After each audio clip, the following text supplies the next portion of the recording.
સરકાર કહે છે કે અમે ખેડૂતોના હિત રક્ષક છીએ, તો સાચે જ સરકાર કહે છે કે અમે ખેડૂતોની સરકાર છે, તો સરકાર લાગે છે? બતાવી દીધા ભાઈ. કેવી રીતે? આ બધી ખાતર બિયારણ બધા મોંઘા, દવા મોંઘી, એમાં પછી અટાણે જરૂર પડે તો મજૂર કઈ વધતું નથી. આ મોદી સરકાર દિલ્હીથી કહે છે કે અમે 2,000 રૂપિયા ખેડૂતોના ખાતામાં નાખીએ. 2,000 આપે, બીજે કેટલા કાઢી લઈએ એ ખબર છે? અમને તો કેવી રીતે, અમે તો શહેરના લોકો, તમે કહો. બીજે બધે અમે જે વસ્તુ લઈએ એમાં વધારો આવી જાય, એટલે એ તો એમાંથી પાછું તારણ કાઢી લે એમાંથી. આ તો દેખાડવા પૂરતા છે. તમે પણ હવે બીજું તો હું સરકારનું કેવું.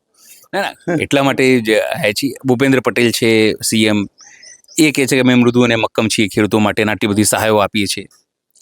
એ આપે જ, એ લેતા હોય ને સગવડ વાળા લે, કોઈ લેતા હોય. ખેડૂતોને કઈ મળતું નથી.